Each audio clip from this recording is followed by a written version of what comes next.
Welcome back to the OHIO podcast, everybody. I'm your host, Bucket Boggs, a.k.a. the Podfather, and you are you, and we're thankful you decided to join us this evening for another OHIO podcast Sunday evening roundtable discussion show. Everybody, we're thankful to have you all with us this evening. We are the official Ohio State podcast of Fans Cited in Scarlet and Game. If you do not like the way my face looks, I don't blame you. Head on over to scarletandgame.com where you can listen to us there or wherever you download your podcasts. We are also the official Ohio State podcast of The College Huddle. Head over to thecollegehuddle.com where you can find us and 85 other of our closest friends from coast to coast covering their schools of choice as well.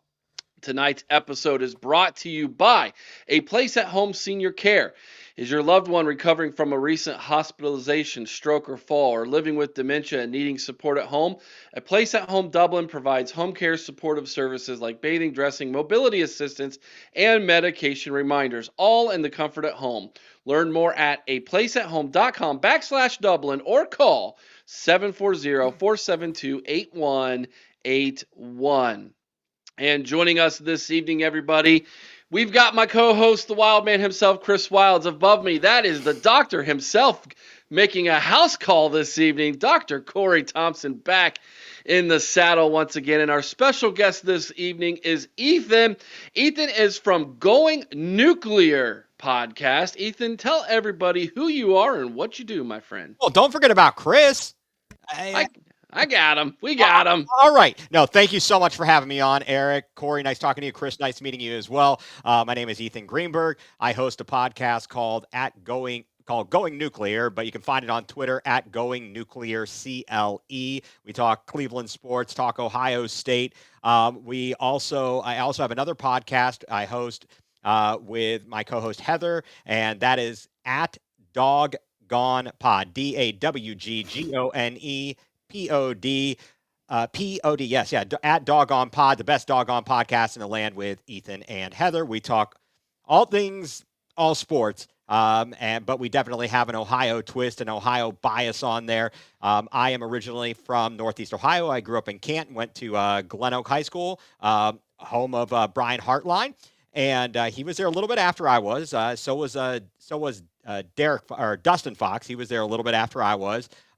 But I went to Kent State University for my undergrad, and ended up down here in the Richmond, Virginia area 22 years ago. But I will never be apart from Ohio. That will always be where home is for me. Beautiful. We had Heather on at the beginning of the off season, and now we've got you on at the end of the off season. So you guys, we bookended you guys this off season. So good to have you with us tonight, Ethan. Thank you. But Buck Nato just became a member this evening. Buck Nato, welcome to the Pod Squad, my friend. Good to have you with us, and all of you in the chat. Good to have all of you with us tonight. We've got a series of very interesting topics we are going to discuss this evening, and so let's just dive right into it, fellas. The team captains were named. The Block O recipient was named. Let's start there because he happens to be both a team captain and a Block O recipient. Surprise to no one. I think everybody kind of saw this one happening. And that is Sonny Styles will be wearing the Block O in 2025. So the linebacker room keeps the number 0 in-house. And he's going to be a team captain as well. He's a 2-time Iron Buckeye. And I think he is going to have a sensational year after having 100-plus tackles last year as a junior, now going into his senior year. And don't forget, guys, he graduated a year early from high school and came to Ohio State as a 17-year-old. So technically, he's really the same age as a lot of juniors who are in college. But yet here he is a senior, and he's a team captain. Corey, good to have you back. We'll start with you, and then we'll go counterclockwise. Your thoughts on Sonny Styles being named a team captain and being the Block O recipient? What can we glean from that? I mean, his growth has been amazing. Honestly, more than anything. I mean, you saw him as a freshman against Georgia, looking good at times, showing flashes, and probably played him out of position for 2 years and then moved him to linebacker finally. Laurinaitis has done an amazing job, and he was one of the most fun guys to watch last year, just week to week to week. So you could see the growth. You could see him getting better, and that doesn't come without hard work. And the fact is, those the rest of his team sees how hard he works, right? They see how hard he works. He's probably more vocal than he's ever been, being a senior laden player now. And honestly, he probably was the best option for the block over recipient. And he's carrying on Cody Simon's legacy now. So that'll be fun to watch because Cody Simon's making some waves in the NFL with the Arizona Cardinals right now. But Sonny figures to have a great year, and I have no doubt Matt Patricia, new DC, sees the value in Sonny Styles and what he can, all the million things he can do with that guy. So I'm happy for him. I think it's great. It honors the legacy of his father at Ohio State as well. I'm sure his brother Lorenzo loves seeing it as well, being on the field with him. It's good vibes all around. Yeah, Ethan, your thoughts on this big move? Well, I think that first of all, I mean, Corey, you summed it up quite well there. For a guy last season, he had 100 total tackles. He had 6 sacks. At the linebacker position, 1 less than Cody Simon, 5 passes defended. I mean, he had one forced fumble, 1 fumble recovery. Amazing. And he is going to be so important out there this season, the linebacker position, kind of patrolling everything, just in general in football. That guy who is leading the defense out there. And so this is amazing for Sonny Styles, and it's no surprise. It's absolutely no surprise. And they just keep pumping him out there at the Horseshoe down in Columbus. Wildman. Yeah, I'll tell you, I'm so excited about this. We've all predicted it, but come on. The guy is, you talk about tradition. He's carrying on the legacy of the previous Block O guys. He's carrying on the legacy of his father. We're talking about toughness and leadership that's going to define this program and this defense. He is just an absolute sledgehammer out there. And I'll tell you, I am so pumped to see him get this, because this is an accolade that I think he's going to actually look at this as an accolade that he's going to now have to live up to. I think he's going to pump up his game even more. Well, the young man has been living in the shadow of greatness since he was born. Let's be honest, right? And you look at this, Eric. Lorenzo Styles Sr., he was never a team captain. Obviously, his brother's not a team captain. He's accomplished that. He's accomplished the Block O. 100 tackles last year. National champion. Something else that his father, he kind of separated himself from that shadow. And don't get me wrong, Lorenzo Styles Sr., one of the greatest linebackers to ever play at Ohio State. The guy was a beast. Yeah, he was a monster. But his kid is just that much better. By the way, he still is. He still is a monster. Have you seen him? Oh, yeah. He's still a huge dude, man.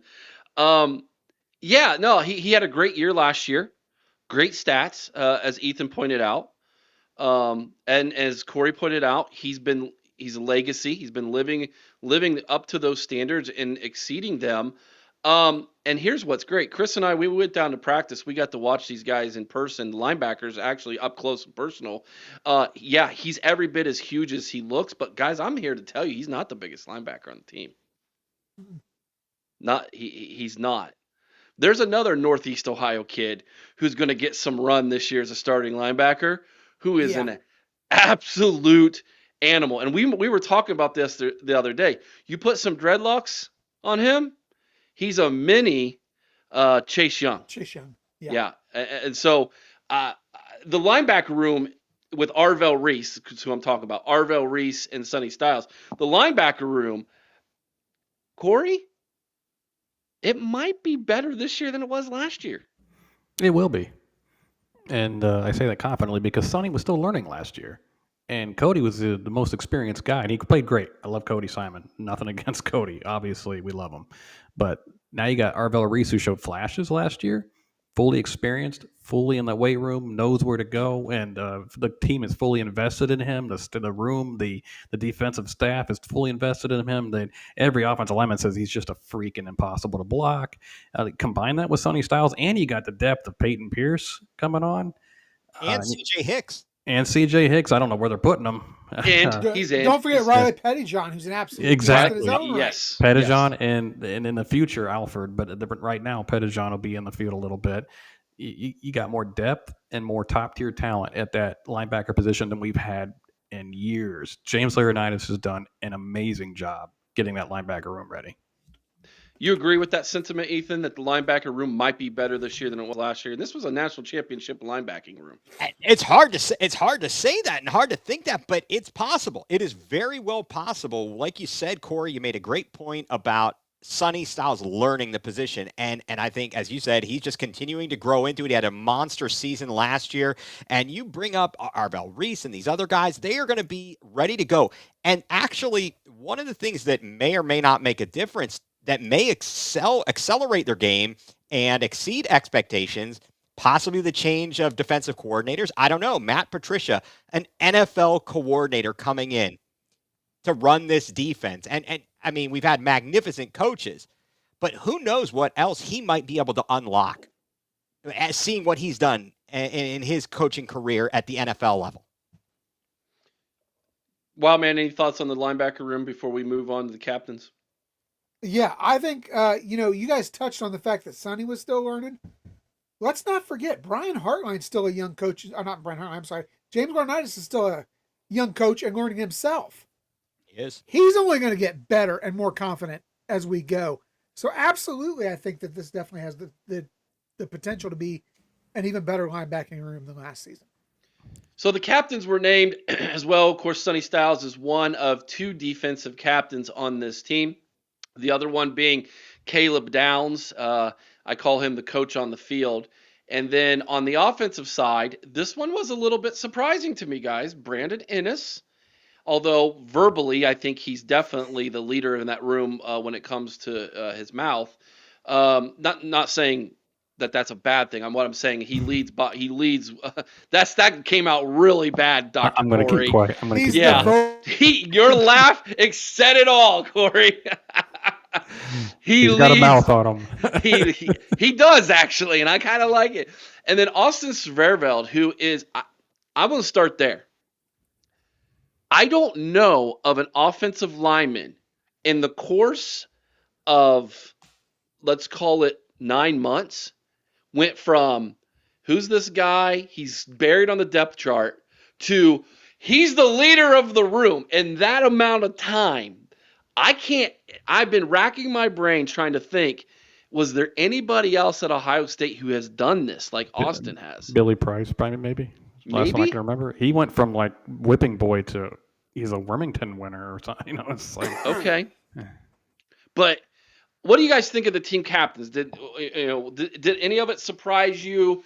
Do you like it? What's your thoughts? We'll start with you, Corey. Personally, I think Sverveld is a team captain because he looks like Tyler Bowen's son. I think that's what played a part in it. They're both balding. They both have a beard. They look exactly alike. It's freaking hilarious. No, you're the first one I've ever heard say that. When I saw that video of them with the phone call, I was like, son, come here, boy." I was like, they look like they're related. But anyway, Sverveld, I couldn't stand him at the beginning of last year. I knew he'd be getting better, but I was like, why can't we find anybody better for the sixth lineman? To now he's a left tackle. Like, wait, what happened here? And he's a captain. And honestly, the meteoric rise of Austin is amazing, and I'm very proud of him. I'm glad to be wrong about him. I love being wrong about these guys when I have like a ill feeling towards them as a player, mind you. But I thought for sure he'd be, he's probably going to start at right guard or something like that. Oh, he's going to be a right tackle? Okay, wait, he's a left tackle now? What freaking happened? Meaning he's the most dependable lineman on the team. Him and Carson Hinsman are the two most dependable linemen on the team right now. So I love it. And the guy, that meteoric rise, and the players must respect him to be a captain. So that one was a surprise, but I liked it. Ennis wasn't really a surprise to me. I kind of figured he would be. He was always that vocal guy. Like you see, he's got a mouth like Eric Boggs. He's got a mouth on him. Exactly. Mouth from the South because he's from Florida. But anyway, that being said, old wrestling lingo nice there. Jimmy Hart reference there. Can we get the Hart Foundation back together, please? Exactly. The anvil. But and I am actually a little surprised Jeremiah Smith wasn't named one, but maybe next year, but probably most likely next year. but Ennis made a lot of sense. Caleb, obviously, come on, everybody knows Caleb, and the Sonny also made a lot of sense. They remember the time they used to pick like 8 captains. It'd be like just like basically all the starters are captains. I was under Urban Meyer, if y'all remember that. Yeah. Yeah, they'd have like 8 or 9 team captains and just rotate them on who goes out. I kind of like the lesser number of captains because Ohio State has the tradition of the captain's dinner that these guys will get to always be a part of an exclusive club with that, which is really, really cool. Ethan, your thoughts on these captains? Did they get it right? Anything else you want to touch on? Well, I really think they did. Now, you touched upon, Corey, you talked about maybe the surprise of Jeremiah Smith not being a captain, but I think as a sophomore, that kind of makes sense. They put a veteran, an upperclassman in Brandon Ennis, a junior. Arguably, maybe if you were looking for someone in the wide receiver room, maybe Carnell Tate, but I think Ennis is a very, very good selection there. Caleb Downs, also a great selection for a captain. And as we touched on Sonny Styles and this whole Austin Sareveld thing, the fact that as I was reading it, and I hadn't realized that they had him practicing at right tackle for quite some time. And all of a sudden, Ryan Day comes out and is like, oh, yeah, he's going to be the left tackle. It's like, whoa. And you've got Anyanwa. And I guess he's the transfer from Rice. Mm-hmm. And he's going to be very important. We'll touch on him later because we're replacing the interior line is all together. And you had to look at the tackles to really get things set. And that left tackle position is so important for the play of a right-handed quarterback protecting the blind side. And so Austin Sareveld is great selection there. I love it. I really do. I think all the selections are very good. Caleb Downs, just amazing. The guy, he's a phenom, and he is going to go, barring an injury or something stupid happening, he's headed for a high day 1 pick in next year's NFL draft. Before you speak, Chris, I want to get Tyler's comment up here because I know, Chris, you'll be able to speak to this because you and I saw this firsthand. Yes. Do you know who's also a pleasant surprise? Philip Daniels. He's an animal. Chris, go. Absolutely. He's not only an animal, he's an angry animal they've uncaged. This guy, he wants to beat the hell out of whoever's across from him at any given minute. And I don't mean he wants to just beat him. He wants to maul him. He wants to destroy the person across from him. And it doesn't matter what color uniform he's wearing. This guy is so intense. It's almost scary, Eric. I think it's great, but I worry at times that it's going to get us in trouble. As long as he learns how to tame it down a little, Tyler, you're 100% right. The guy is a beast.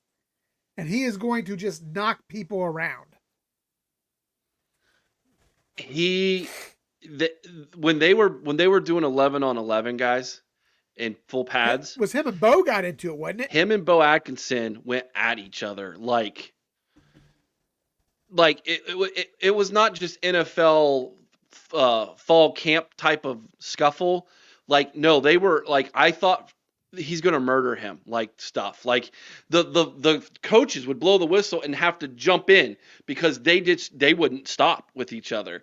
And they ended up pulling Bo off the field. Yeah, they ended up pulling Bo off the field because Bo had enough and he went at his knees. Like it was, ooh, that wasn't good. And Philip Daniels took exception to it, and then it was, oh yeah, I'm going to destroy you and your family. I've never seen a big dude get up off the ground that fast. It was incredible. And I told Chris, and I made this comment, I said, he is what we have been missing in the game. He's an instigator.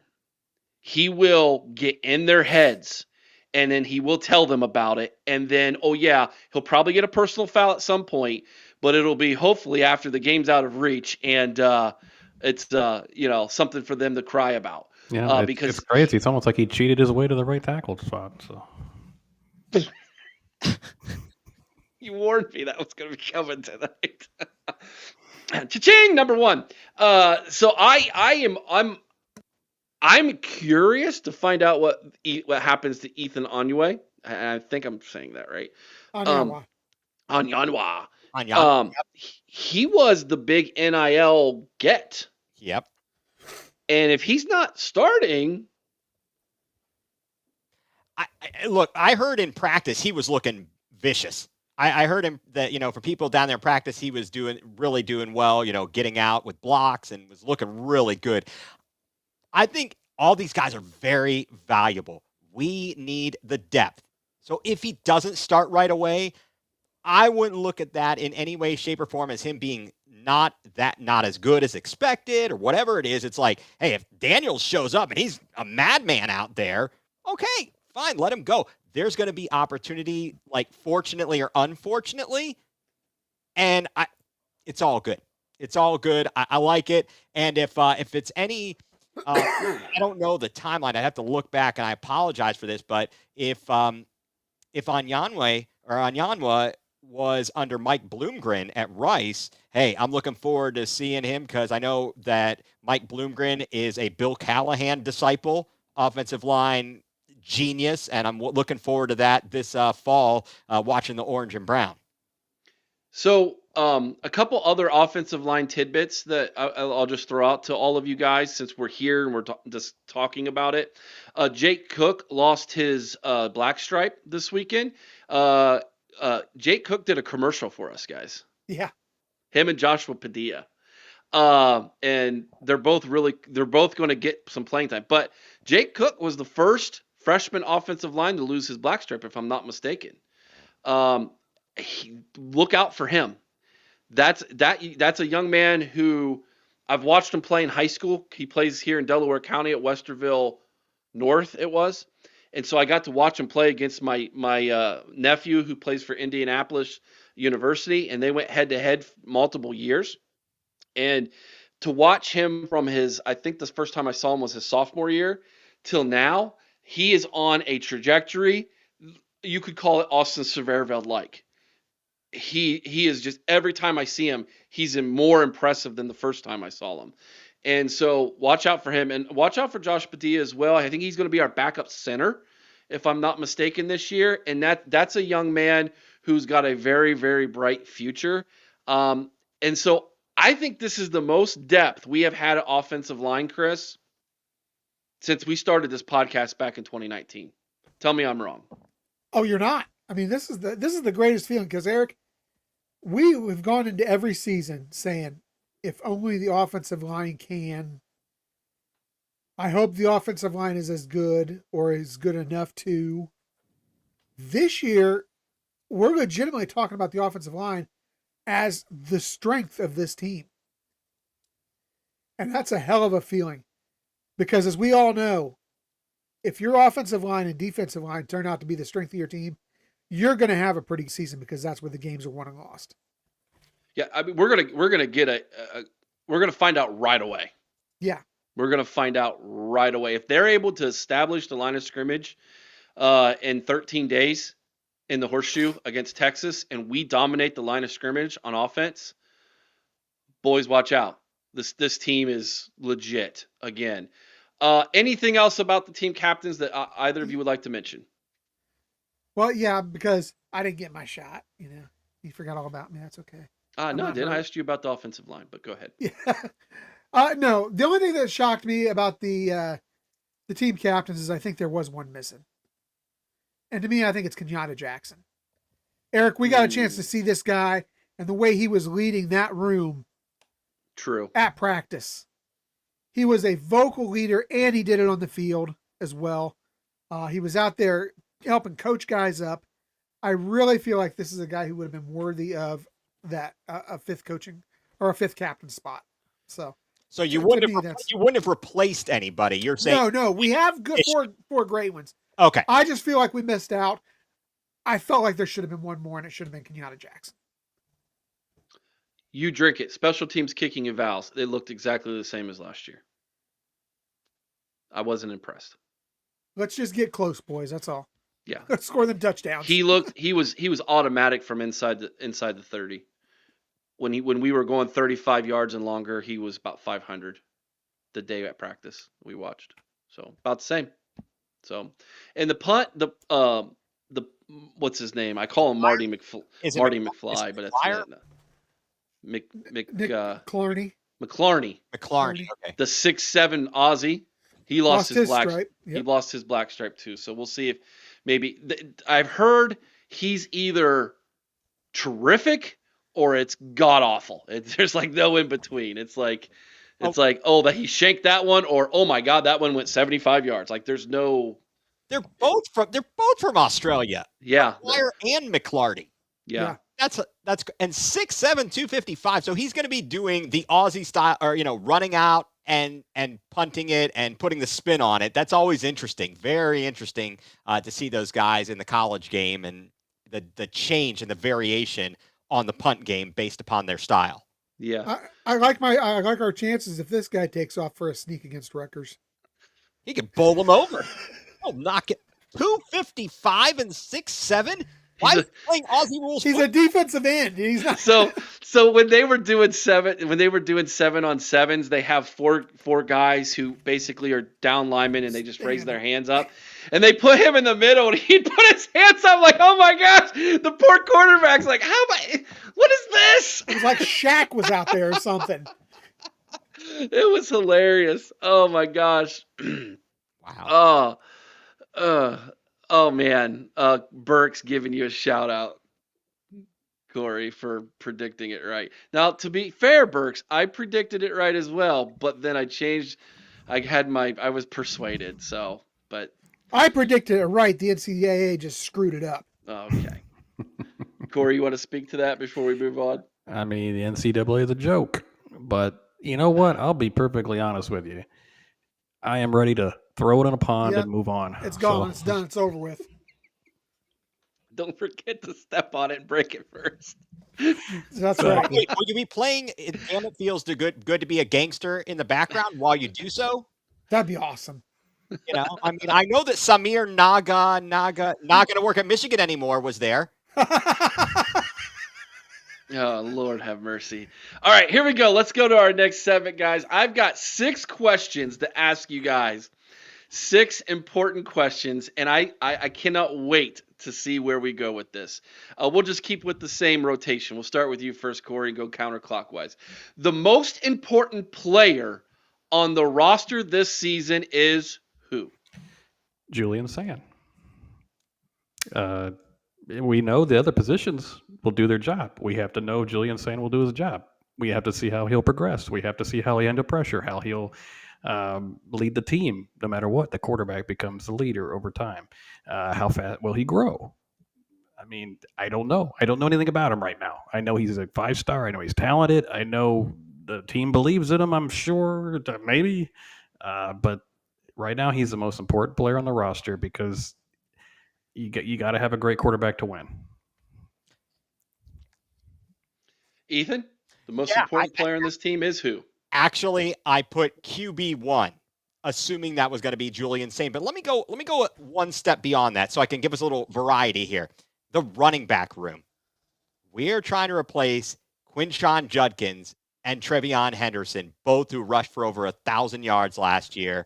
They were incredible. So if we were going to go 1 and 1A on the important player position groups, the running back is right up there.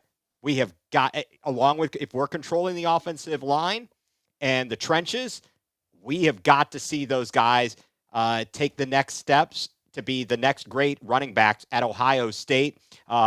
Peoples absolutely had a fantastic, in his short work, he's looked pretty good. And the guy from West Virginia, Donaldson, he's got a chance too. So anyway, I agree with Corey. Julian Sand or quarterback 1. We've got to have good quarterback play if we're going to succeed in this. We've seen average quarterback play here on phenomenal teams of the 90s. And what did that get us? Bubkus. So I'm right there. You have nothing to worry about with this running back room, number 1. Number 2, do not sleep on Bo Jackson. Oh, yeah. Let's go out of Villa Angela St. Joe. Chris, the most important player on this team is who? Yeah, I had to go with Julian Sand as well, just because, and they touched on it. We have the best skill position players in the country. We have the best offensive line in the country. I'm calling it right now. This will be the best offensive line in the country this year. All we have to have is somebody who can get the playmakers the ball. If he does that, I don't know if there's anybody stopping this team. What if I told you that Lincoln and Julian are so close still that it's more detrimental to this team that an injury happens to one of these two players more so than the quarterback? Caden McDonald and Edric Houston. You're arguably right, because the depth there is a serious question once you get past. Now, I've heard that Will Smith Jr. is looking very good as of late. But Taiwan Malone, he looked good at the practice we were at, Eric. Mm-hmm. But I mean, yeah, the depth there is scary. We haven't seen it proven yet, so I could see the argument made for that.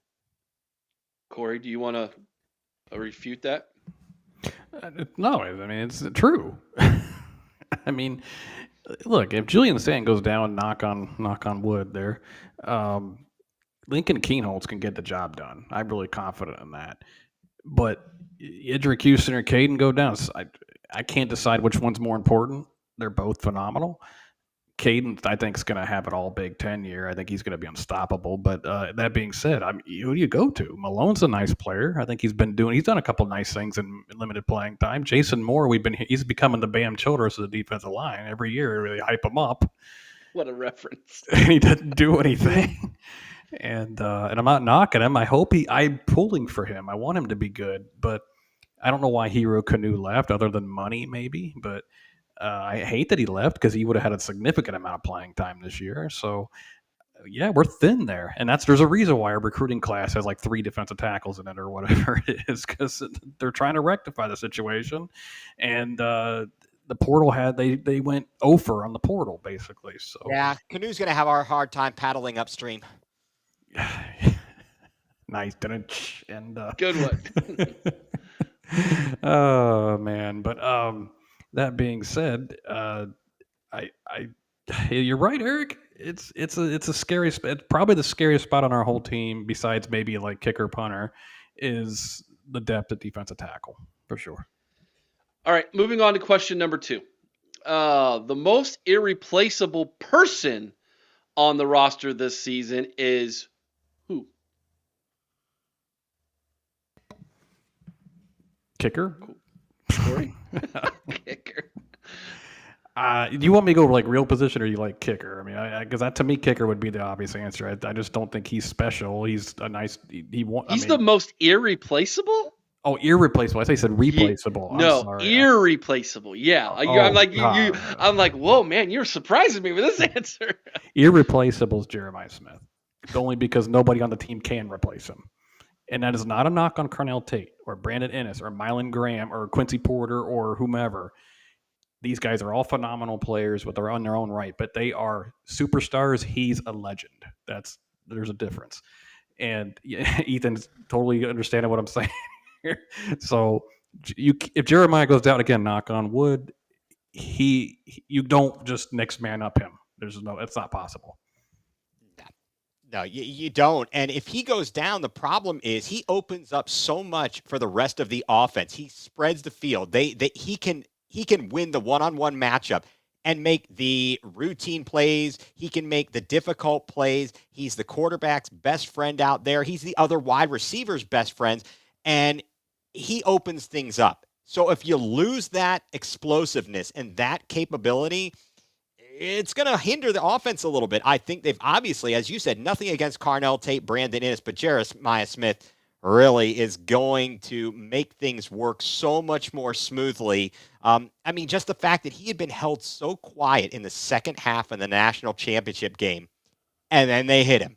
And then they hit him to clinch the game and get the knockout blow to Notre Dame there was just incredible. And so I'm really looking forward to seeing him. I think he is so important and so irreplaceable on the offensive side, just to set the table for everybody. Chris, the most irreplaceable person on this roster this year is who? Well, they make a solid point about how great Jeremiah is. But here's the thing: I think we can lose Jeremiah Smith and still win a national title with what we have in that wide receiver room. To me, it's what you talked about earlier, Eric, and I had Edric Houston here because I don't know that we can be dominant along that defensive front without Edric Houston. Even if Caden McDonald goes down, I think we could slide Edric over, bring Bo down to the 3, and still have a solid line. But to me, Edric Houston is an All-American talent this year. And I don't know that we can replace that along that defensive front, given what we have in the 2 deep. Everything you guys said about Jeremiah Smith, but flip it over to the other side of the ball, Caleb Downs. And I think, and to not to disagree with you guys, because I agree with both Corey, Ethan, and as well with you, Chris, with Edric Houston, but that guy is the quarterback of the defense. And when I saw them move him down into the slot, the nickel, it was game changing, in my opinion. The offense couldn't move. They couldn't move the ball. He is like having the closest I can compare this to you for everybody. It was like watching Troy Polamalu all over again. That'll give you nightmares, Browns fans. It was like that. He will be everywhere when he plays close to the line of scrimmage, if indeed that's what they're going to do. And they did it about 50% of the day, is what it felt like to me, Chris. Do you agree with that? Absolutely. Yeah, it's like he's too much for anybody to handle.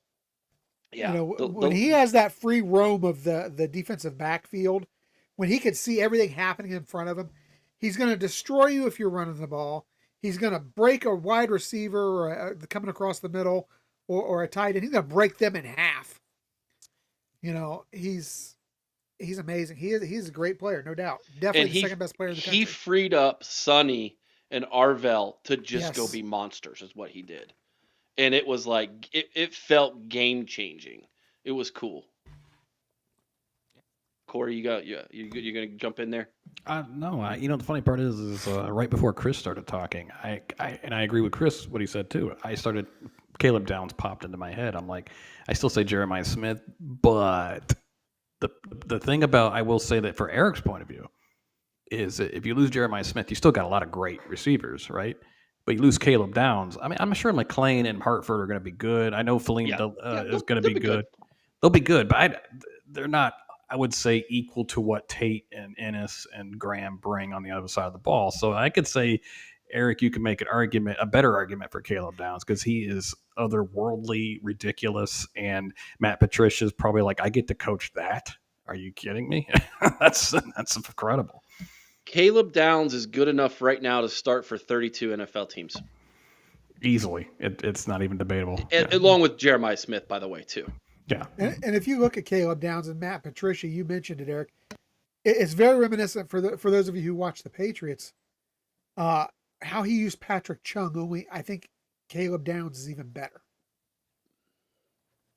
Agreed. Question number 3. The deepest room on the roster this season is which, Corey? Oh, good question. I'd say offensive line. It's the deepest room on the roster right now because I think we have 5 legitimate guys, and we got Ethan, who's really good. We got Padilla. We got young guys that are coming up that we have faith in. I can't remember the last time I said, man, I really have faith in the 8 deep at the offensive line. I don't remember the last time I ever said that. Usually it's you're hoping that like 4 out of that top 5 will be really good. I think it was 2015. That makes sense. Yeah, that makes sense. It was 10 years ago. And I was included on this. We were all dumping on Justin Fry, but he left us in good shape, and we hope that Tyler Bowen can keep the ball rolling with that. He's done so good so far with recruiting the Ohio offensive line guys. But I would say that offensive line, actually, for once, I feel it should be really good. And if somebody goes down, God forbid, I'm not hoping for that, obviously, but I feel like, well, we'll have somebody come in and be able to handle the job. Like last year, what we had to do with Donnie Jackson and thing, move him over, and it was like we have to try different things to get it to work. This year, it feels like we have quite a few pieces that we can plug and play. Ethan. Yeah, that's a great point. I hadn't thought that through initially, and when I looked at the questions, went through the notes, I was thinking the defensive backfield, the secondary as a whole. If you include, Caleb Downs as the safety, Davis and Igmanosin, Jermaine Matthews are going to be very good. Igmanosin, yeah, he gets a little handsy. I was listening to Chimti Chekwa on his podcast talking about the way that the defensive backs play. They are playing against such great competition on our own team that there's all this hand fighting. And so they have to play aggressive with them. And then they go up against lesser competition and they're still applying all the handsiness and they end up getting themselves in trouble. But I really think that defensive backfield, they can be pretty darn good. We have produced some great defensive backs in recent years. I've got a lot of faith in that unit as a whole. Chris, what's the deepest unit on this team? I don't know. Outside of defensive line, what unit isn't deep? But I'm going to have to go with the wide receivers. I've got to go with the wide receivers. I mean, you've got guys sitting there. Our fifth and sixth guys could be starting on 80% of the teams in this country. Or more. I mean, you look at that. I mean, obviously we got the three everybody knows about, Ennis, Tate, and Smith. But Quincy Porter, only a freshman, man, he looks the part already. I want to see Demarion Witten. Yeah. I want to see Demarion. If you guys know, being, since I'm, a Northeast Ohioan, Demarion Witten's dad, Dale Davison, he will be on the radio. Sometimes they're on ESPN Cleveland, WKNR. And so you get to hear him, and I've met him. He's super nice. But coming out of that Glenville program, I mean, that's just a beast of a program. I'd love to see that guy succeed. Yeah, but Mylan Graham, Bryson Rogers, I mean, Phillip Bell. Let's not forget Phillip Bell, another talented freshman. I mean, this room is deep, man. But like I said, I think every room on this team is deep with the exception of maybe our defensive tackles. I think the obvious answer is all three of you are 100% correct. But I'm going to speak to the wide receiver one, Chris. That was what I had written down. Mylan Graham, my gosh, is he Garrett Wilson made over? Where's number 5? He's built like him. He looks like him. He runs like him. He catches like him. And he's probably not going to play. That's where we're at in that wide receiver room. That's sick. That is just, and he just keeps stacking them. The number one player in the class of 2027 in the state of Ohio, he's the number one player in the country, number one wide receiver in the country. He's already in the class. So Brian Hartline's just, he goes out there and he just, who do I want? That's where he's at.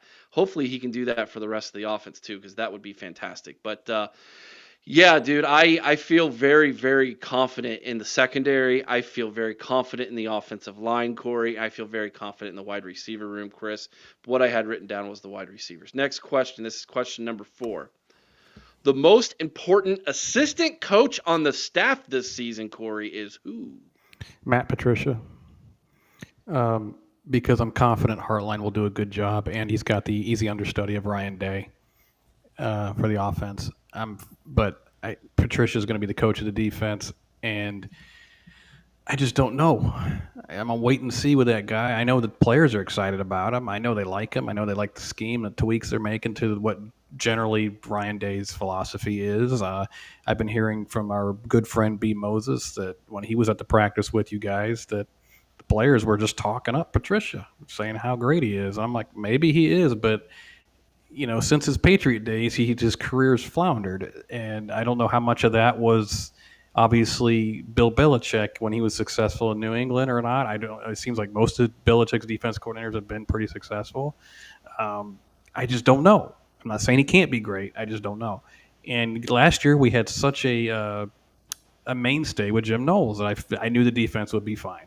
I was like not worried about this year. I just don't know. And honestly, if we have a repeat of something like 2018 or 20, we're not going where we want to go.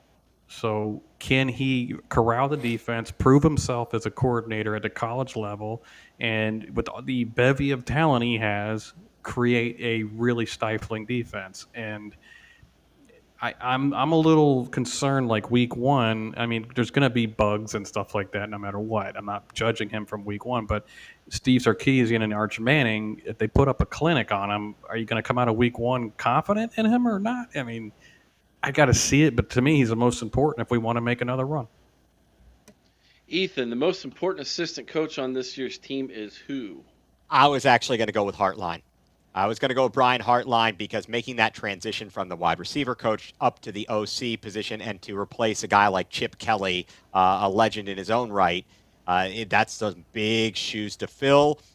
We shall see. I know people have talked about his past attempts or experience in calling plays or, in an offensive coordinator type position. It was not successful. I have a lot of faith in him, but that's a very big role.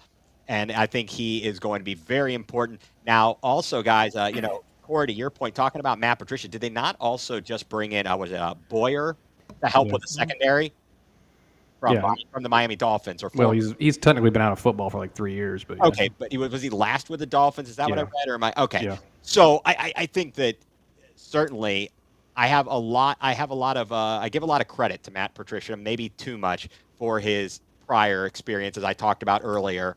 In the NFL under Bill Belichick, but I think that that's great. And did they not last year have to make a bit of a change after the Oregon game with the defense and how they were playing? Am I remembering this correctly? So, because you talked about Jim Knowles and coming from Oklahoma State, and I'm like, what the hell? The Big 12, they're ridiculous. There's like no defense there, but they had to kind of change some things to get it right after the early season. Am I remembering this correctly? Yeah, you are, but that's where I credit Knowles and Ryan Day. Is they changed it and got it right. I mean, that's Cool beans. Chris. So I'm going to take Corey's answer, but I'm going to apply kind of the philosophy that Ethan was using here, because I'm going to say that Patricia is the most important because we haven't seen what we've gotten yet in Brian Hartline as a play caller. Do I think he's going to be great? I do. But this was the number one defense in the nation last year. They're coming off a national championship. The pressure is higher on him than maybe on any other coach. Patricia's job is to keep this defense nasty, disciplined, and dominant. And he's got to do it with reshuffled positioning and with young guys, with transfers. He's going to have to be able to scheme this thing, unleash the speed, and hold on to the defense that won this team the national championship. So I think, to me, that Matt Patricia, who is going to be the head coach of this defense, and by the way, I understand the criticisms that Corey had with Patricia, because I had the same ones at the beginning. But after hearing the players talk about him, and after hearing other coaches talk about him, and even after hearing what TG was one of the people who talked me off this shelf originally, I truly believe he was the right hire to take over the defense for this program.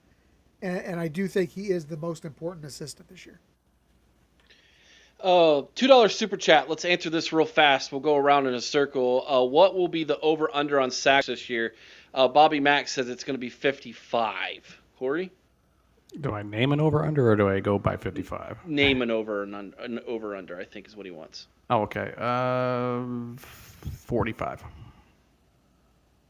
Ethan? I'm not much of a gambling man, but I'll go with 50 as the over-under. Okay. Chris? Ethan got my number. I was going to go 50, but you know what? Let me show a little bit of arrogance, a little bit of confidence. I'm going to go 60 over-under. Ooh. I'm taking the under. Is this the Price is Right? Should I go $1? Yes. You could. Yes. I'll take the over on that. Under 100. There you go. Right. Under. Let's see. 55 is less than. That's like 4 a game. We had 53 last year for the season. 53. Does that include? Is that just the regular season? I am looking at this, to be honest. I'm on ESPN. I'm on the I believe stats. it includes the playoffs as well. So 53 for including the playoffs. So I would go under 55 for sure. And yeah. Unless Bo Atkinson just goes off. But I think Well, and Kenyatta's going to have the bulk of the sacks. so Kenyatta Jackson is, what did Doug call him? He's what's the terminology he used for him? I can't remember. Gumby or something like that. Just Yeah, like, because he's so flexible. he's the most flexy. He's the most flexy defensive end he's seen. I'm really curious to see what Caden Curry and Kenyatta Jackson Jr. are like now that they're starting. Like we've seen them in these depth pieces. You know, they come in, they got some run, and they looked good. They flashed, but now there's some expectation applied to this too. Guys, don't sleep on CJ Hicks. I was going to say, Eric, we got a lot more flexibility in the defense this year, I think, than what we had last year. Specifically, and you talked about it, the move with Caleb Downs to nickel. If we run him there, you can do a lot more blitzing. You can free up your linebackers to play a lot more, be a little more risky. Your defensive ends, I think, are a different style of defensive end than what we had before. These guys, I think, are a little more pass rush oriented. And a part of that could be the scheme, because we saw Knowles, had these guys, play back a lot. I think he held them back a little bit. I think that if Matt Patricia unleashes these guys, given the flexibility in this defense, I really think that 55 is not a problem. Bobby Mack, that's a great question. Next week's show is, we do this every year before the first home game. It is our crazy prediction show.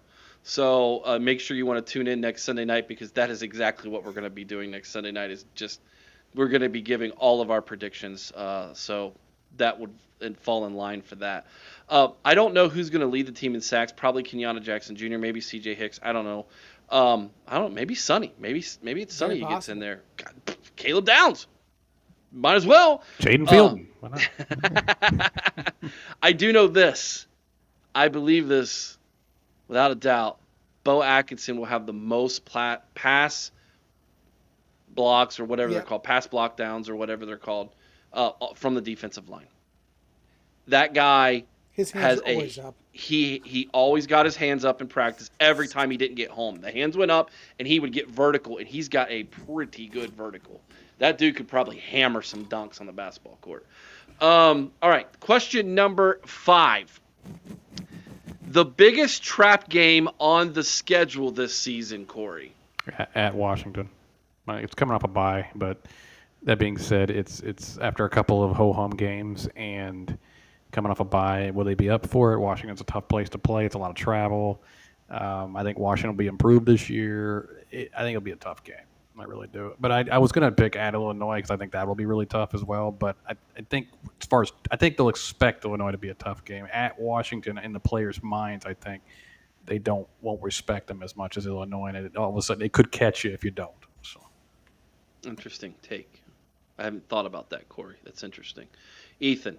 All right. Well, if Urban Meyer was still the coach, I'd say Purdue. But no, I'm going to go with, I actually have Illinois. I guess you're right. It's not technically a trap game per se, but Illinois could be overlooked. Yes, they won 10 games last year. Brett Bielema is a great coach, and they are an improving program. I feel like Washington has had very few great years, and we've gone out there and beat the living snot out of them in the past. So I'm not so worried about Washington. A Husky this, whatever. Illinois, that worries me. That worries me. Going into Champaign, and Brett Bielema's good.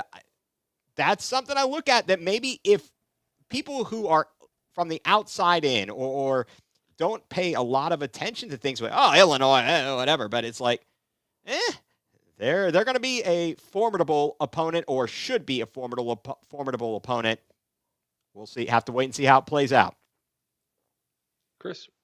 Ethan, I agree. If we beat Illinois, I've got this team undefeated in the regular season. Okay. But that's where I have their loss. But that aside, to me, it's October 18th when you got to travel to Camp Randall. Wisconsin is not a great team by any means this year, but that crowd is loud. They're nasty. You don't know what kind of weather you're going to have up there. Luke Fickell could be playing for his coaching life at that point. And you're coming off of an Illinois game, win or loss, that's going to affect you. You're going into a bye just prior to playing Penn State. That to me is the definition of a trap game. Okay. It's a good one. Yeah, it's the second. If I'm not, isn't that the second road game in a row and the third in 4 weeks? If I'm not Yes. mistaken. Yes. So they're at Washington, they play Minnesota, at Columbus, and then they go to Illinois and to Wisconsin. That team is going to be tired going into Madison. That's a lot of travel. And Madison it's a rowdy place, man. Look what happened to Oregon there last year. Yeah, Oregon, they survived They that survived game. it. They should have lost. Yeah. Wisconsin had them. With their backup quarterback, mind you. Wisconsin had a backup quarterback starting all year last year. So that's an interesting one. I'm going to lean towards Corey here and go with Washington as my trap game this year. But here's why it might not be. Washington will have a 22-game winning streak by that point at home. They will probably be undefeated if they do win the Apple Cup, and they should this year. And I think it'll be a big national game. So can you really call that a trap game if it's going to be nationally televised and a big build-up to it? I'm not sure. But they're not even preseason ranked, if I'm not mistaken. And they're talking like, if you listen to their fans and you talk to their fans like I have when we did the Wisconsin preview, they're calling that an upset win. They're going to win that game. That's how confident they are. So we're not going in there with a team going, we got no shot here. It's the Buckeyes. They're like, no, we're gonna beat them. So that's going to be a lot of fun. That's going to be a fun game, guys. Okay. Last question we have before we take our commercial break. Sorry, was there somebody going to say something else? Okay. Number 6, the most important moment of the regular season this year will be what, Corey? I think I'm going to take everybody's answer here is when the final score in Ann Arbor shows Ohio State wins. That's going to be the most important moment of the regular season. And if you try to say something else, I'm going to say you're wrong. I mean, look, it's an opinion show. Everything's subjective, and I know Chris agrees with me. When it's quadruple zeros, Ohio State has the higher score than the team up north in Ann Arbor. That is the most important moment of the regular season. All right, we ready to argue? Okay. If we suck the rest of the season, how much is it going to matter? Other than for pride. If we suck the rest of the season, it'll easily be the most important. I gotta say, I'm going with the opening moments against Texas. That sets the tone for the season. We get to see. I know ultimately, win or lose, that's not going to decide your fate this season.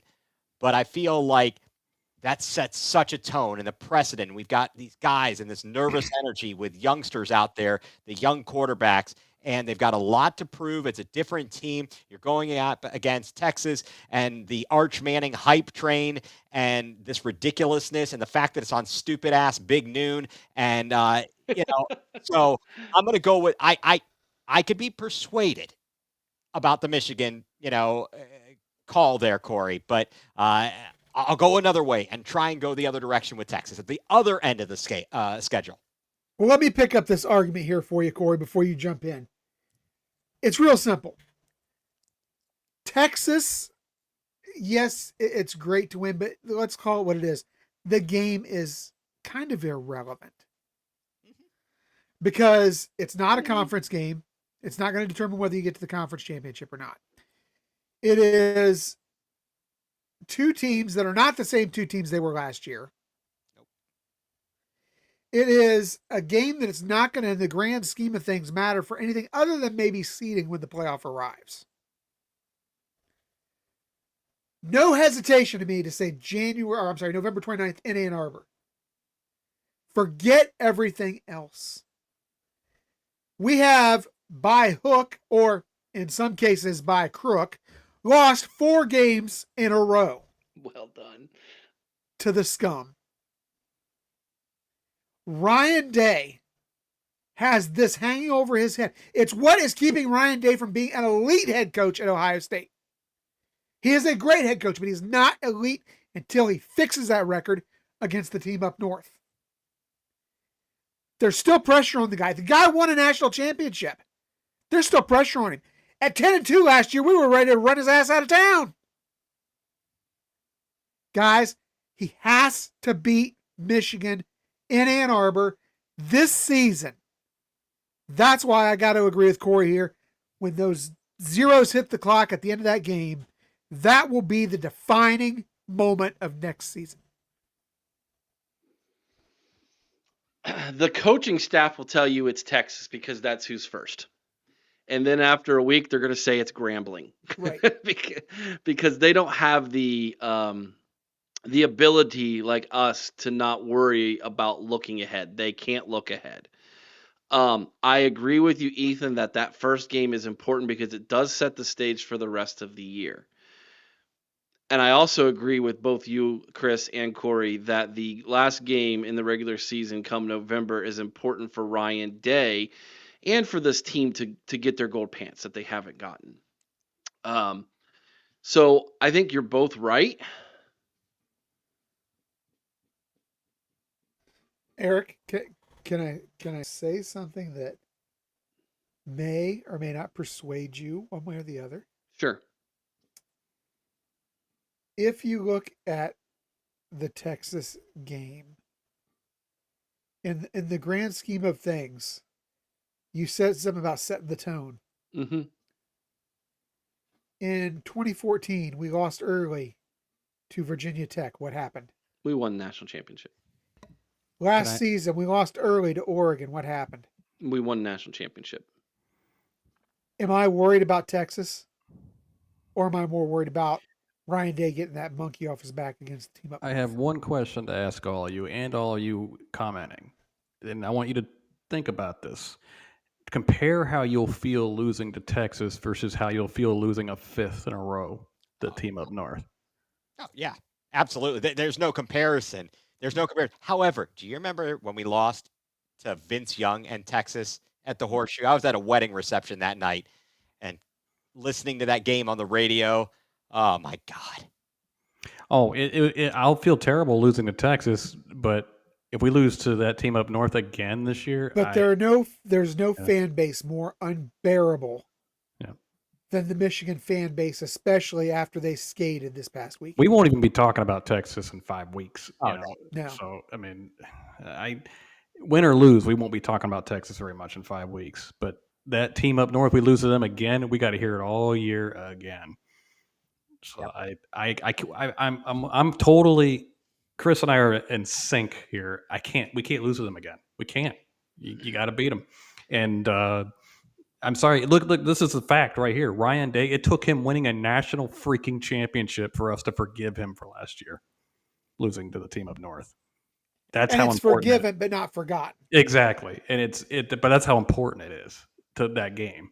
And while it doesn't mean what it used to mean on the grand scheme of the college landscape for winning titles and stuff like that, to Ohio and that state up north, it's still the rivalry. It's still the game. It's still vital for Ryan Day. And I agree with Chris. You can't go down as a legend at Ohio State if you don't right that ship. So. Read this from Lucy. This is what Doug Lesmerises said.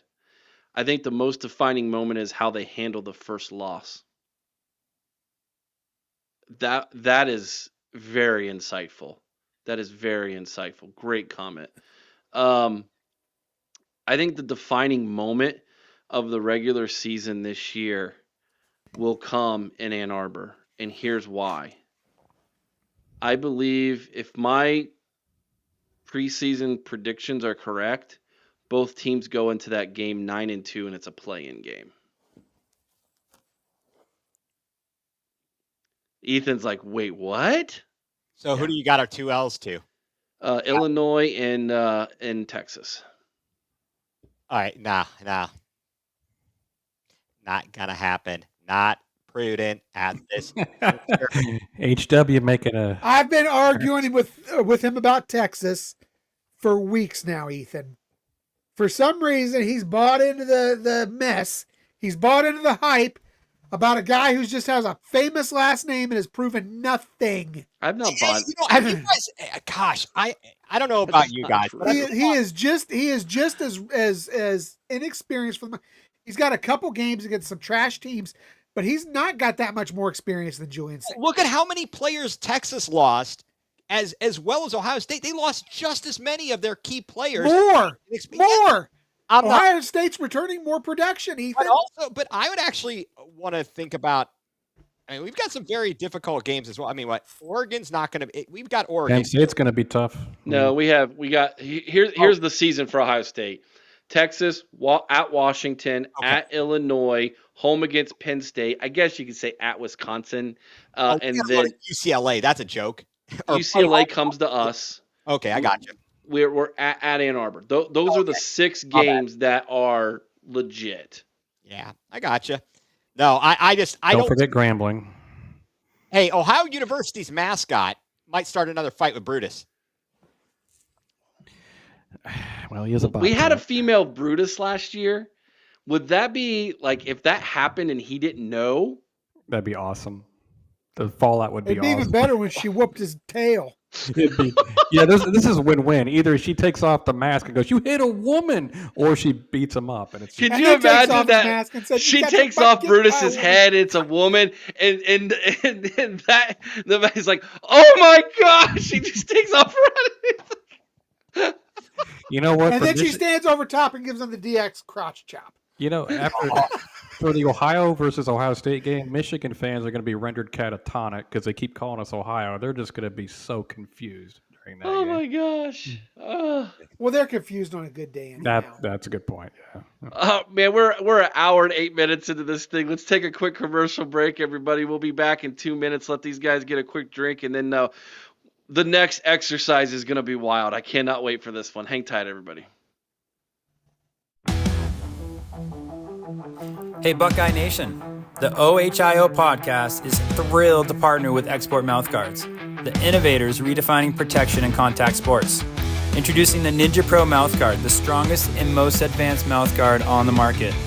Engineered by dental experts, it's designed to deliver elite protection with a sleek, low-profile fit. Made with carbon fiber and multi-layer construction, it's impact tested to keep you safe from even the hardest hits. But that's not all. The Ninja Pro is 3D printed for 100% custom fit, offering unbeatable comfort and security for any athlete. From football to MMA, dominate your game with confidence while safeguarding your teeth and jaw. Getting started is easy. Use our home impression kit to create your custom fit and enjoy prepaid shipping. It's protection delivered right to your door. Plus, with a 1-year warranty and 100% satisfaction guarantee, and proudly made in the USA, the Ninja Pro is your ultimate defense on the field or in the ring. And here's the best part. When you visit exportguards.com, use promo code OHIO at checkout to get 20% off your purchase. That's right, 20% off elite protection made just for you. Protect your game, protect your future. Choose Export Ninja Pro Mouthguards, where innovation meets protection. Head to exportguards.com and use promo code OHIO today. The OHIO podcast is brought to you by Mastermind. Mastermind specializes in 360-degree high-definition mobile video mapping, GIS integration, and traffic safety studies. Mastermind cares about traffic safety and keeping you safe on the roadway. Visit Mastermind at onlinemastermind.com. We have 146 watching us currently right now, 49 on YouTube. Do us a big favor if you haven't already. Make sure you smash that like button, everybody. Our 2025, this is our second edition of the Ohio State Football Preseason Magazine is available. They're $30. You can go You can go online and get the digital copy for $19.95 if you like. Just go over to theohiopodcast.com. Click on the magazine link at the top of the page. It takes you directly to it where you can put your credit card in, and it's $19.95 for the digital copy. If you want a hard copy, this beautiful full color magazine, just put $30 in the super chat. Email me. Make sure I have your mailing address, and I'll mail you one. I'll get it out in the mail tomorrow, and we'll get it out to you. So just $30. Put $30 in the super chat. Say give me my magazine. I'll double check, see if I've got your mailing address. If you've been a member, I probably do. And if I don't, you can email me your mailing address, and I'll get it to you. It's at theohiopodcast@gmail.com. Theohiopodcast@gmail.com. And I will put that in the mail for you. We've got breakdowns of every position group. We've got articles in there. We've got game previews. Every game in the regular season is broken down. We've got the entire roster for you guys. So the entire roster, coaching staff, it's all there. Beautifully done, beautifully printed. And shoot, some of you asked me to autograph it. I autographed a couple and sent that in the mail as well. So, and they are going fast, yes. Eric. I actually sold 2 today. Oh, did you? Fantastic. Yeah, I actually took one to church, and now I've got 2 more people at church who want one. So, Bobby Mack, yes, yours is in the mail, brother. Send it to you Saturday. So it should arrive Tuesday, I think. Will there be a hidden dot in one of these things, kind of like back in the day at your school lunches? If you got the hidden dot on your lunch tray, you get a special treat. Will there be anything like that, Eric? There is one Easter egg in this, yes. Will you stick a booger in one of the pages? I'm sorry, that's a crusty burger. It's spit in every 50. That is not the Easter egg I was talking about. That's a great idea, though. We should have done that, and we should have given a prize to maybe next year. Yeah, maybe. That's a great idea. Yeah, we should do ticket. that. If I did smear a booger on anybody's, it would be on the Michigan preview page. Oh, okay. Very good. Very good. Yeah. I like that. That's more of a brown mark. That's a winning streak or a winning streak for us. I don't know. A streak of some sorts. Bobby Mack wants to know, Ethan, what school did you go to? I know you answered that at the beginning there, but I am a proud graduate of Kent State University. I am a Golden Flash. Real quick again, Ethan, tell everybody where they can catch you, where your podcast is. All right.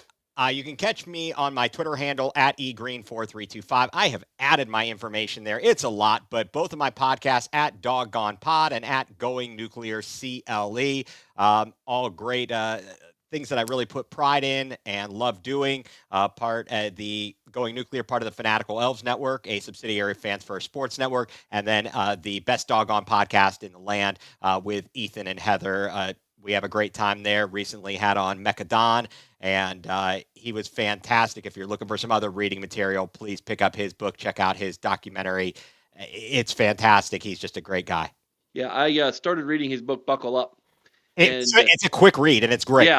Yeah. Like I sat down and I read the first chapter, and I'm already almost halfway through it, and I'm like, wow, this thing is going to fly through it.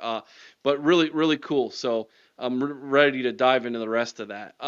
So thank you for bringing that up. Hey, Eric, real quick. We got over 100 watching on X right now, guys.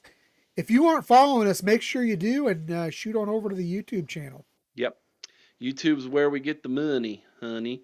All right. This next exercise is going to be interesting. Now, I did not come up with this idea. They used to do this on Kings of the North. And I took the idea from them, so I want to make sure and give them credit since it was their idea. But they'll rank the players from best to next best, however many, and then they do it multiple times throughout the year, and then that way they can compare to see who's risen up the rankings during the season. And I like it. I love it when they do that, and I want to do that ourselves, but I want to make sure I didn't come up with this idea myself. I actually got it from them, but we're going to do that tonight. So we're going to start from number 1 and then work our way down, guys, because I think it's obvious who the top 2 are here. The only question is where do you have them? So number 1, Corey, you're up first. Who's the best Buckeye on this team? Go for it. Well, I do want to make a point here. I didn't make notes. I decided to wing it and just see how stupid I sound over time. Okay. The doctor's in the house. What's wrong with me, doctor? I'm just gonna wing it. Pretty much. That's how I do things. Anyways, I'm just gonna go with Jeremiah Smith number 1 because that seems like an easy one. So let's start there. Sounds good, Ethan. Bingo, got that. I'm right on target there. Jeremiah Smith was also my number 1. Yeah, I said he was the best player in the game last year. He was. Nothing's changed. Number 2, Corey. Well, definitely Caleb Downs, obviously. So, I mean, the first 2 are the most obvious, I think. Yep, I concur. Caleb Agreed. Downs. Okay, we all knew that was going to be the case. It was just I would have entertained the idea of someone saying it's Caleb Downs over Jeremiah Smith. He has played for one more year. Defense wins championships. I would have listened to that. Look who it is! It's your co-host Ethan. Heather's in the house. There Thank she you, is. Heather. Awesome. Good to see you tonight, Heather. We need to get you back on, girl. All right, number 3. Here's where it's going to get interesting. Here's the question I do have. Is this player we think is the best right now, but they might be a little unproven, or, It is who is so if you're doing a draft basically. Ah, gotcha. And I want the most proven best guy I can draft right now. You know what? Number 3. I'm going Austin Severald for number 3.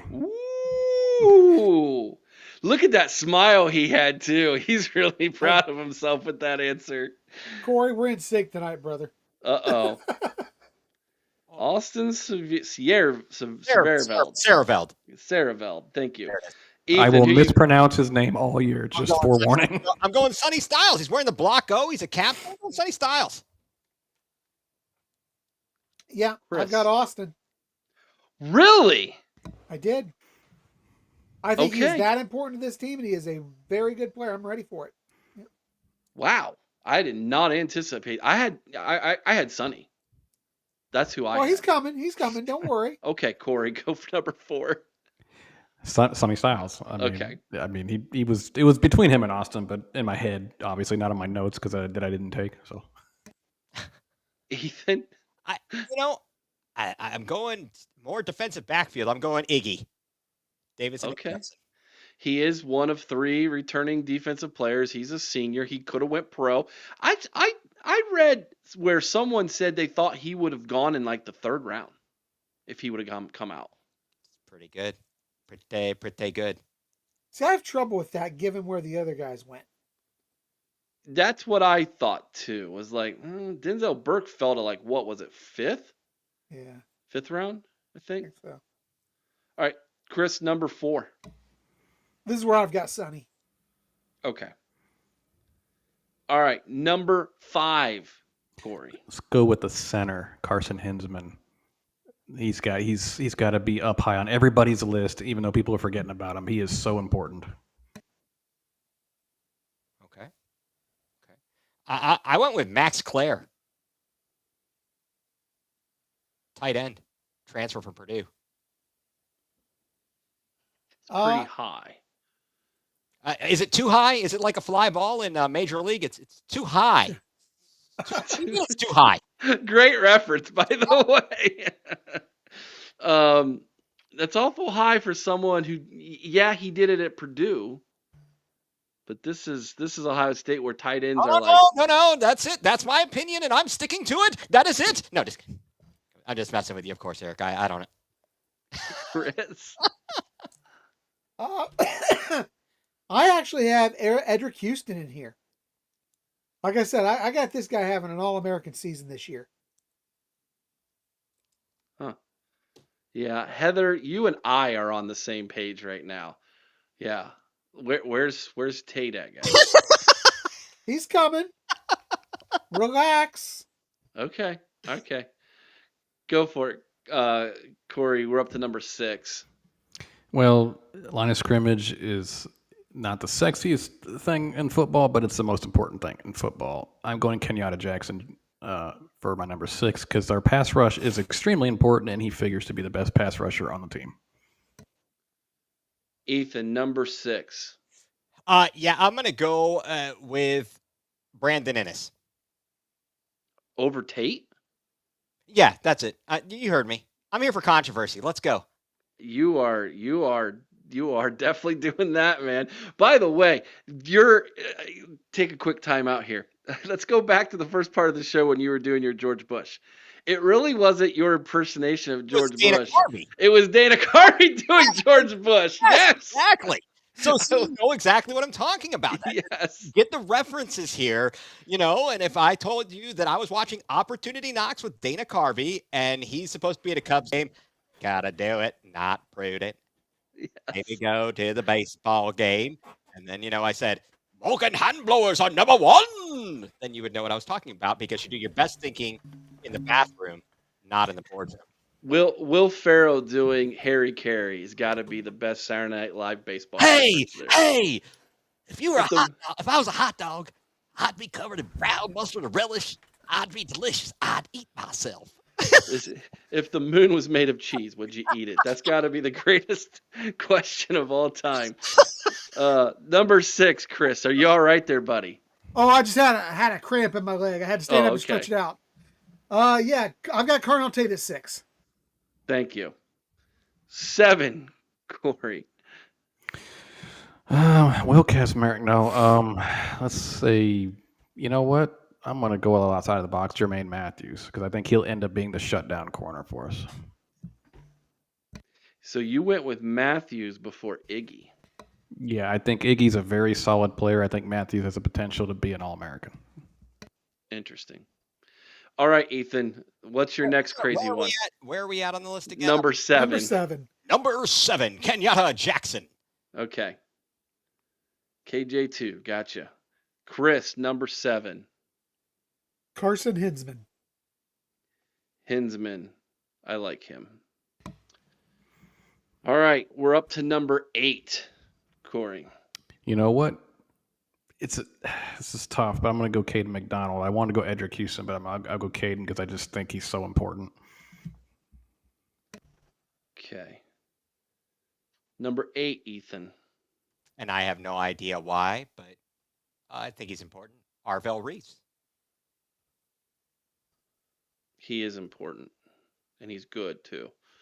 But is he top 8 good? That's the question. But that's the thing. They're all so good. They're all top 8 good, Eric. They are. Exactly. So there it is. No, just kidding. Chris. I've got Kenyatta Jackson at 8. All right, we're up to 9.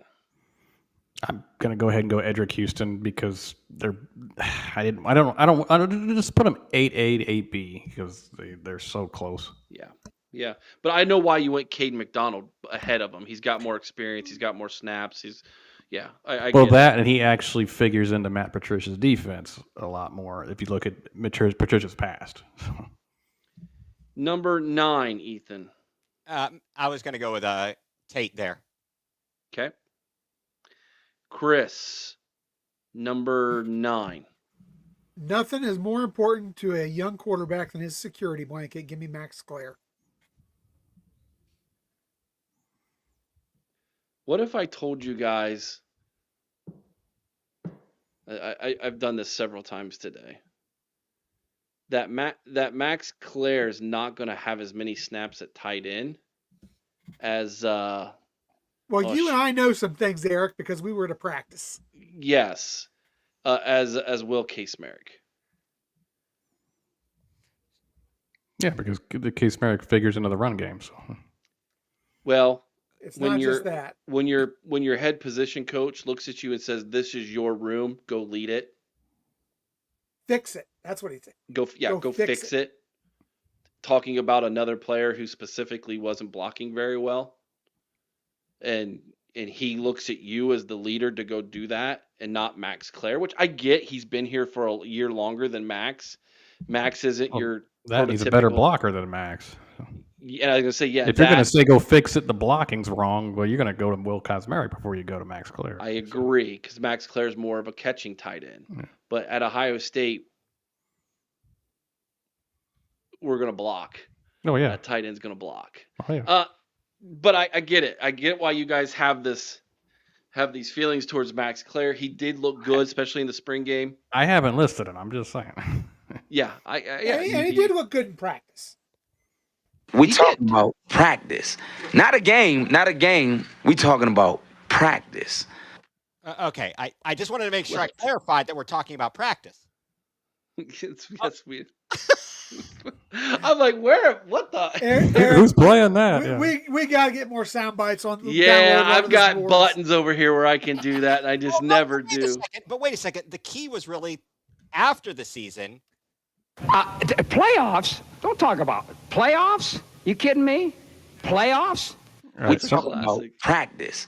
Okay, I just wanted to make sure. It's a classic. They are who we thought they were. They are who we thought they were. All right, number 10. Let's get halfway here. Corey. forgot what we were doing. Anyways, I'm winging it. Number 10, I'll go Carnell Tate. Ethan, number 10. Jermaine Matthews.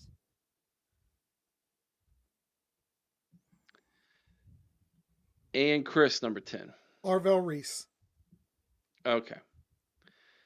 Now, this is where things are going to get wild because at this point, although I will hand it to you guys, other than the top two, none of you were across the board after that. But Jeremiah Smith 1, Caleb Downs 2. Everybody agreed on that. Corey, yours was then 3, Austin Severveld, 4, Sonny Styles, 5, Carson Hinsman, 6, Kenyatta Jackson Jr., 7, Jermaine Matthews Jr., 8, Caden McDonald, 9, Edric Houston, 10, you had Carnell Tate. Ethan, after Jeremiah Smith and Caleb Downs, you had Sonny Styles, Iggy, Max Clare, Ennis, Kenyatta Jackson, Arvell Reese, Tate, Matthews Jr. Chris, after Smith and Downs, you went Austin Severveld, Sonny Styles, Edric Houston, Carnell Tate, Carson Hinsman, Kenyatta Jackson Jr., Max Clare, Arvell Reese. Now, you guys have a lot of the same names. You just have them in kind of a different order, which I get. This is where I think it becomes a crapshoot. So here we go. Number 11, Corey. You know what? Let's give the running back some love. Let's say James Peoples. Nice. Okay. Ethan. You son of a bitch! You stole mine. Yeah, Peoples. Oh my gosh, are we going to do this for the first time since pick number 2? Chris. No, because I've got Peoples at 12. I've got Ennis at 11. Okay. That'll work. Number 12, Corey. Why is nobody? Well, none of us said this. How about this, Julian Sain? Okay. I wondered where we were going to go with a quarterback. All right.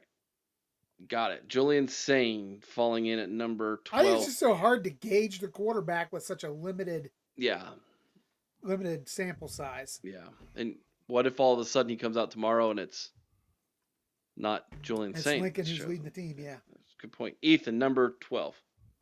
I had a bevy of the offensive linemen here, all kind of bunched up. Any one of them really, I guess, based upon everything we've talked about and being named a captain, Austin Severveld. Okay. We're on to Chris, you had James Peoples here. Yeah. All right. We're on to number 13, Corey. Arvell Reese. Number 13, Ethan. Edric Houston. Number 13, Chris. Jermaine Matthews. All right. I think. Okay. No, that's not true because Corey did put Julian Sain at 12. Number 14. Lincoln Keno. No. Hedging my bets, baby. Exactly. Bo Atkinson. Ooh. Okay. Number 14, Ethan. Again, I felt like the offensive line was a bunch there, but earlier I'll go Carson Hinsman. Okay.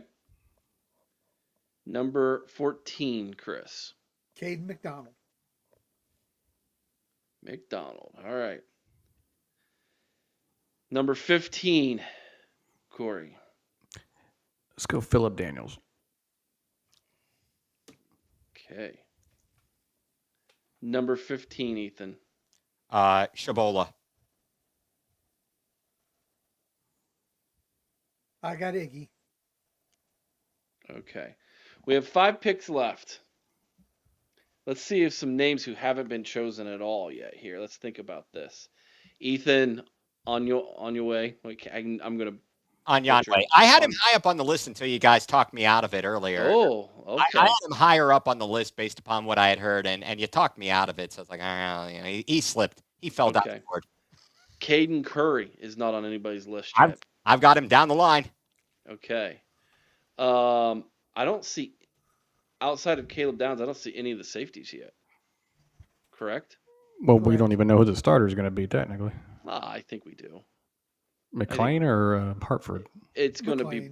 It's going to be both. Well, I think it's going to be both of them because I think Caleb Downs. Well, that's 2 spots you want me to give them. Come on, Eric. Well, I'm just saying they both could be. I think one's going to be strong, the other one's going to be free if Caleb's down in the nickel.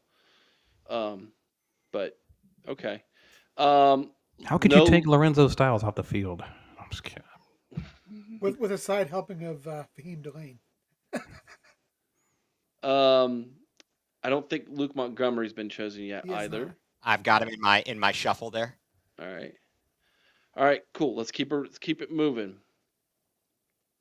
Bobby Mack, $2 holler. Can you send this list? Make a chart for us. Actually, I'll do you one better. So what I'm going to do. By the way, if you notice, I'm not giving my list out. There's going to be an algorithm involved. You nailed it. So what's going to happen is I'll give my list, and then I'll combine all 4, and we'll come up with a consensus, and I'll do a video about it for everybody. So that's the plan. So yeah, you're going to see a consensus from 20 down to 1. Video about it sometime this week, Bobby. So that's the plan. So thank you for the $2 super chat for clarification purposes. All right, our last 5. Number 16, Corey. Max Clare. All right, Ethan, number 16. I am losing my mind here. Montgomery. Luke Montgomery. He looked good. Solid. 16. Wilds. Bo Atkinson. By the way, when we had the North Carolina guys on, we were talking about them, the Heel brothers. His nickname is Thor. What? That's fantastic nickname. That is a fantastic nickname. I love it. If he's on the field and him and CJ become running mates in the 2 deep, and he's Thor, CJ's got to be Zeus, right? Well, that'd be awesome. That'd be a great nickname. And we already got Sonic and Knuckles on the offense, so right. Just saying. Number 17, Corey. You know what? Why not? Devin Sanchez. Damn it! I thought I was gonna be the one to pop him in there. Nobody's gonna get him. Ethan, number 17. Caden Curry. Thank you. Chris, 17. CJ Donaldson. All right, last 3. 18, Corey. I guess I should go Iggy. Ethan, 18. Oh, geez. Let's see. Julian Sayin. Okay. 18, Chris. Philip Daniels. Last 2. Number 19, Corey. You know what? I'll give Caden Curry some love here. Thank you. 19, Ethan. Did we mention, and pardon my brain fart here because it's been a long one. Geez, Lou. I can't even figure out who I was thinking about. But you know what? Screw it. I am gonna go with Anyanwe. Because I left him out of the top there. He got pushed way down. Okay. Chris, 19. This is where I went with Julian Sayin. Okay. So, not that this person is Mr. Irrelevant, but number 20 on your list. This is the last guy in our top 20, Corey. Gosh. Wow. Who do you go with? I'll go Luke Montgomery. Ethan, your last guy. Well, originally I was going to go jokingly and say Jaden Fielding, because he is very important. We need the kicking game. There's going to be some close ones there, but I believe that you guys, in talking about Daniels, I mean, yeah, he's going to be uber important for the offensive line, and he probably should have been higher up on my list, but you know. Who was it? Sorry, I was reading comments from Oh, comments oh, you guys catching up. talking about Daniels. Philip Daniels. Got it. Yeah. And number 20. So this is where I was going to pop Sanchez if nobody else had taken him. But give me Luke Montgomery. Okay, so now you change it, huh? Well, it was just going to be something to stir up debate, but Corey stole it from me. Okay. So this is going to be our starting point this season. After the second bye week, we will come back in, we'll swing back in and we'll do this again, and we'll see how these players have changed in their rankings, to give us an idea of who's jumped, maybe who didn't hit like we thought they would. Be very interesting to see how that goes.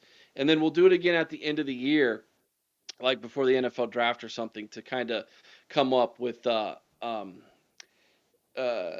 see how the season went. So interesting little exercise to kind of get us also familiarize ourselves with the roster a little bit more. I know it's one of the things I always struggle with when I'm not paying close attention to a team.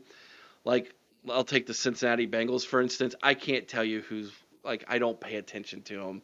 I'll turn them on, watch them lose to the Browns, get all mad, and turn them off again. So that's basically how my season goes as a Bengals fan. So, but I couldn't even tell you who's starting, who they are, who they drafted. I just don't pay attention to them enough. Shamar Stewart. Is he even Who? in camp yet? Who? Yeah, he is. Shamar Stewart out of Texas A&M. Oh yeah, Final the report, guy man. who was like didn't want to sign or whatever. Right, He was now- talking about going back to college. Yep, and now they got problems with Trey Hendrickson. Yeah. Allegedly taking calls on him. You know? Thanks. It's one of the reasons. Listen, I go all the way back to the playoff loss against Pittsburgh when they had the game one. They got a bunch of stupid personal fouls, and Pittsburgh got all the way down and won the game. And I said, I'm done. Well, didn't they go to the Super Bowl? Like, I didn't care. I just didn't care. Was Vontez Burfict involved? Yes. Yeah, kind of figured. Yeah. Well, you know what? This is what I heard Mike Brown sounds like, or when they went to talk to him about these contracts. I do not have the money, okay?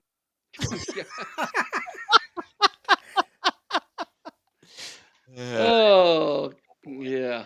That makes sense. That makes sense. Let's address this one on our way out, because I think this is really interesting. It's not an Ohio State thing, but it is an Ohio high school thing. It's a Big Ten thing, and we will see it in I guess the first weekend of November. Drew Aller. What's your opinion of Drew Aller, Corey? Up and down, but he hasn't had great personnel around him outside of his running backs. So offensive line, it's just Penn State's typically in their pass efficiency is always a little bit shaky. It'll be interesting to see. I think he's got the physical tools to be really good, but can he put it all together? I don't know.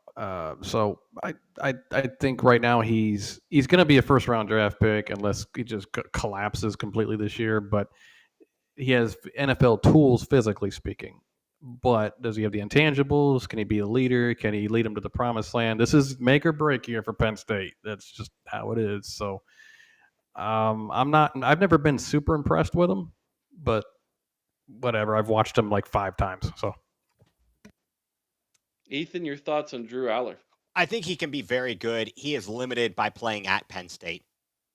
What did they address in the offseason? They addressed the defense, which was already very good, and they did nothing for the offense. He's got no wide receivers. He's got zero. He's got nothing. They got some transfers in. Who are these guys? I mean, he's going to be handing it off to Allen and Singleton. What else? What else is this guy going to do? James Franklin is a joke. They might as well put the actor from, whichever one looks like him from Key and Peele, put that guy in, and he'd be just as good as James Franklin. Good reference.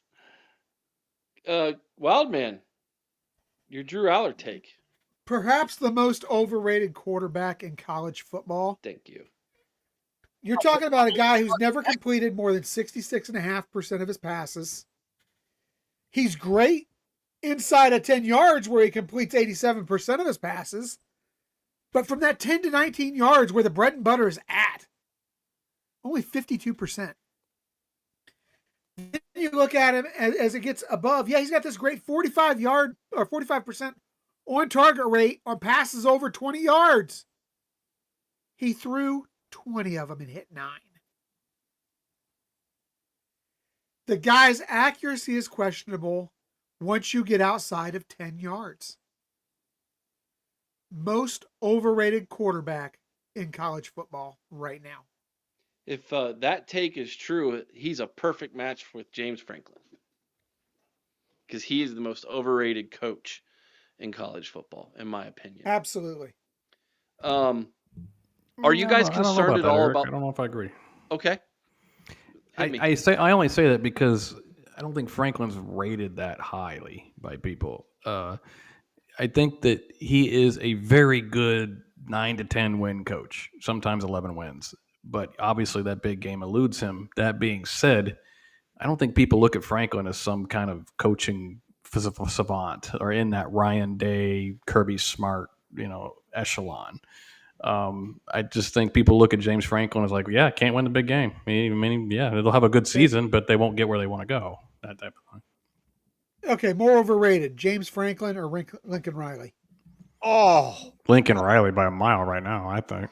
Lincoln Riley's coached how many Heisman Trophy winning quarterbacks? great. 2. What's that gotten him? A lot of money on the West Coast that he pays taxes on. What has that gotten him? Nothing. Thank you. There it is. Nothing. He will have nothing and like it. Thank you. That guy had Caleb Williams and won 8 games. Well, Caleb Williams was busy crying on the sidelines, okay? Caleb Williams was busy coloring Listen, his he had to paint his fingernails. That's yeah. right. That is important, I agree. But he did get an NIL about that with that or something, some kind of sponsorship from like a nail polish company for men, which I was like, ooh. I think anyways, right now you could say Franklin's had more success lately than Lincoln Riley. Ooh, Tyler busting out the Brian Kelly with it too. Ooh. Yeah. Brian Kelly's more like just a solid coach. He's not special. Lincoln Riley was supposed to be the next savant, all-time great, and he's barely hanging on at USC even after that big contract. So I don't hate Franklin. I just know he just can't win the big moment. But he does. He actually produces consistent good seasons at Penn State. So. But devil's advocate now, Corey. What were we saying about Ryan Day a year ago? Fire him because it's Ohio State. But what were we saying about his record in big games? Yeah, Franklin can turn the switch on it if he wins, but he won't. But it's just devil's advocate. No, I mean, but I agree with you though. Franklin could flip the switch. That's just his thing right now. I'm not saying he will. He's had more time than Ryan Day to do it. Yeah, no kidding. But I'd say Penn State's also harder to win at that level than Ohio State. So Ryan Day has a little bit more of an upper game on that one. But again, if I'm Penn State, I know they want to win championships like they did with Paterno 40 years ago or whatever. But that being, game. I know it's just a different game. I'd almost be happy with like 10, 11 wins. He was like, dang, he really does keep us competitive. It's just he can't win. He can't beat Ohio State. He can't win the Big Ten. I mean, but maybe Penn State should just expect that. I don't know. Well, you know what though? I have nightmares if you want to talk about James Franklin and not winning the big game. And are you satisfied with that? I have nightmares of growing up in the 90s and watching John Cooper blow the game against Michigan when that was everything. And we had the better teams and he would screw it up. And so it's a PTSD from that. I agree. Let me throw a wrench in all of this for you. If he underachieves big time again this year, Caleb DeBoer will be on this list too. Oh, yes. Without a doubt. And why is that, Eric? Come on, give me your line. Well, Alabama's fans are going to put him on that list because their expectations are incredibly. Their defense should be sick this year. It should be. I don't know if it will be, but it should be. You might be absolutely right with that answer. He might be. But they've had only 4 or so. But that's my point. He's top 3 in the history of Penn State, and he's done nothing. But the gap from 1 to 3 is huge. Huge. Yeah, we got rid of Earl Bruce. Scandals aside, the gap between 1 and 3 is huge. Y'all got rid of Earl Bruce. You darn right we did. Yeah. Yeah. And we were going to get rid of Ryan Day if he wouldn't go out and win a national championship and buy himself some more time too. So yeah, I mean, we're not the same. That's the point I'm trying to make here with you, bud, is we're not the same. Yeah. And I think that's what took down SMU. Okay. All right. Now that's a comment. That's like I'm parting shot here. I'm going off on a high note. George Costanza. I'm out. That's it. I'm out. Took down SMU. Well, thank God you did, because Ohio State would have never won the Natty if you didn't take down SMU. So thank for that. At first I thought he was. I'm like, didn't the NCAA take down SMU? Yeah. Oh, hi-oh. You blew it against Notre Dame, which is what we all kind of thought was going to happen. I mean, even when you were ahead, because you could see Notre Dame. Oh my gosh, you are referencing the 2 easiest. And then what happened against Notre Dame? You blew it. You blew it. James, well, more specifically, James Franklin himself. Yeah, exactly. Bobby Mack, we took down Akron.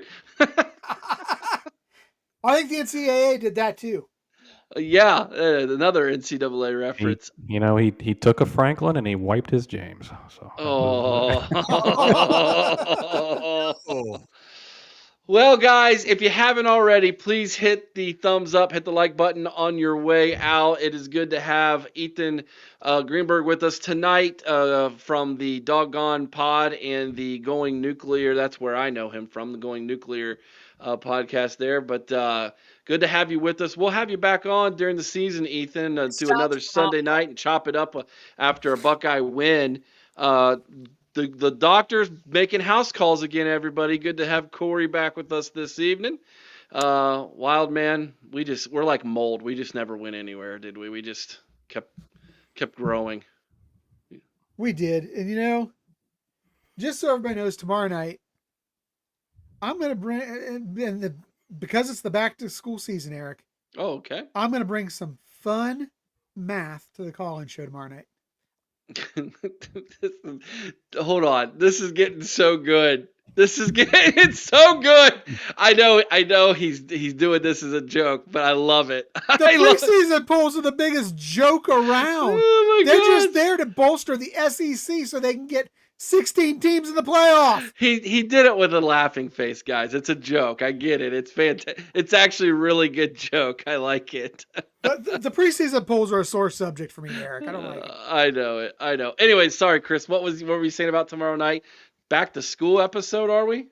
Well, I've got a little fun math on exactly why Ohio State's going to go undefeated this year. Oh, you're gonna break down a mathematical equation for it, huh? In a way that Caden will truly appreciate. Ooh, there we go. Well, here's the question, like Chris. this. Are we going to stop, collaborate, and listen? No. No, the chat won't stop, collaborate, and listen. They'll just collaborate and type. Oh, okay. That'll be what'll happen. All right. Tomorrow night, 8:00 Eastern, call-in show. Good to have everybody. I know we ran long tonight, but we're getting into the swing of the season, guys. It's almost here. 13 days. When we gather again next Sunday night, guys, we will be 6 days. It'll be game week, guys. That's what we're going to be doing. Next week's show will be our great preseason prediction show. You all are going to love it. It's a lot of fun. Don't miss it next Sunday night. Ethan, thank you so much for being with us tonight. Corey, Chris, good to have you guys with us tonight as well. Be kind to one another. I owe someone's OH and Carmen a high with all your heart. Till next time, you all know what to do. OH! I-O! Oh? Go Bucks!